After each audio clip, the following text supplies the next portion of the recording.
Hello, ladies and gentlemen. Welcome back to another episode here on European Confessions. The following story that you're going to be listening to, it was sent to me by one of our brother, and this is the translation of the message that he sent to me. The message reads like this: Hello, Brother Nanshi, how are you? Can you please post my own story as hidden identity? Brother Nashi, I am working as a truck driver, but now the truck that I am driving, it is a Zim Reg. So I have this other chum that I got in Zambia.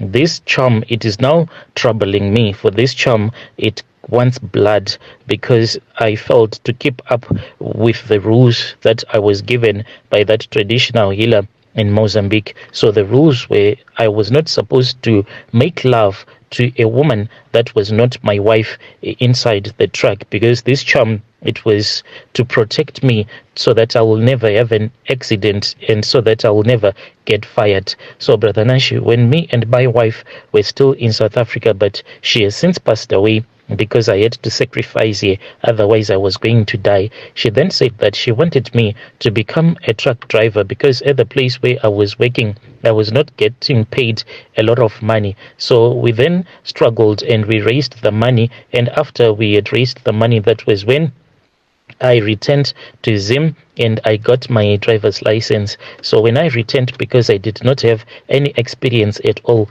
I could not get a job.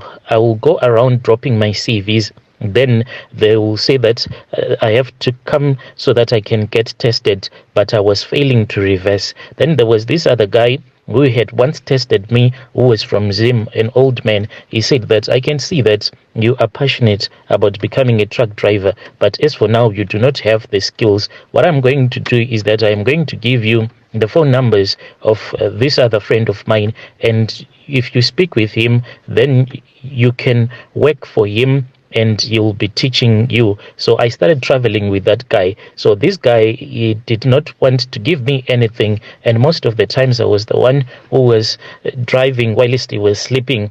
And he said that I was working to get experience. After I had gotten the experience, still he did not want me to get hired. And then there was this other time when I wanted to go back to the border to get my passport stamped. So I then went to the hiking spot. Then they came. I then went to the hiking spot, and then there was this other truck that stopped. It was a brand new Scania that was being driven by this other guy that was from Zambia. He stopped for me and he told me that he was on his way with the Lord going to Zambia. So we spoke, and I told him that for a very long time I had been working as an in I then told him that for a very long time I had been struggling to get a job, and yet I had all the experience and I had been working as an unpaid assistant driver. He then said that his boss wanted some drivers, but he wanted to see if I was able to drive. So I drove from that place where he picked me up until we were close to the Zambian border. That was when he took the truck. So this guy, he had said that, okay, you are going to drive, then I will drop you off in Masvingo, then you can return back to South Africa. But knowing my struggles, I then begged him to take me with him to Zambia because I wanted him to speak with his boss. I was scared that maybe he was going to forget about me. So we then went to Zambia. When we were in Zambia, just when we were about to approach Kapiringozi, that was when he stopped the car and he got out of the truck, and that was when he stopped the truck and he got out of the truck. And when he got out of the truck, he told me that I was supposed to drop out of the truck as well. And he had these other charms that he had. So he started to sprinkle those charms all around the truck and underneath his armpit, because he said that that is where the bad spirits reside, underneath your armpit. He gave me the same charms and he told me to do the same. And then after that, we started to climb the mountain, and then he told me that this charm, he had gotten this charm because it was there to protect him. We finally arrived at their depot in Zambia, and he spoke with his boss, and then the boss said that he was supposed to take me with him to DRC, and from there on we went to Francistown, and that is how I eventually got the job. So I got my own truck, so I was traveling between Zambia, Botswana, and South Africa. So after that, he had also taken me to this other traditional healer. When we went to that traditional healer, I was given some charms that I was supposed to keep in my truck. These charms, they were there to protect me so that I will never have any accident, but the rules of that charm were that I was not supposed to sleep with any woman who was not my wife. I started working, but the problem was that the route on which I was operating on, it was Botswana, Zambia, and South Africa. As you all know that Botswana has the most beautiful women that you can ever come across.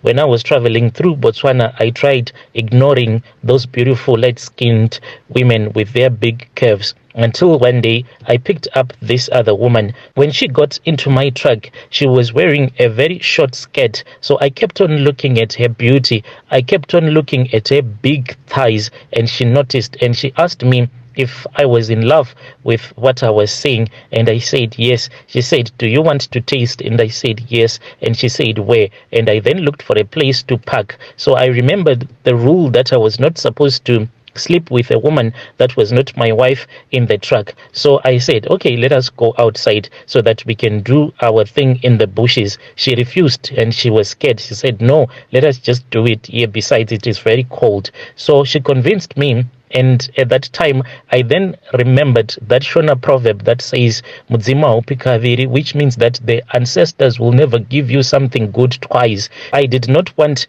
to lose that opportunity because I believed that this was what the ancestors had chosen to give to me. I wanted to taste a very big booty because she had such a big asset behind her back. And at that time, I had bought this other charm that is called Congo dust. So I wanted to show her that I was a Zimbabwean warrior. So I wanted a match with her that was going to be Botswana and Zim. So we started sleeping. We slept together throughout the night. We slept together for 2 days because I was waiting for the next lot. And after that, I dropped her off. So since I had spent 2 days sleeping with her, showing her that I was a Zimbabwean warrior and nothing had happened, the charms, they were still working. So I just kept on sleeping with different women. Wherever I would go to, I would be with another woman in the truck until my wife started complaining and telling me that she kept on having these nightmares where she was sleeping with a man in his dreams,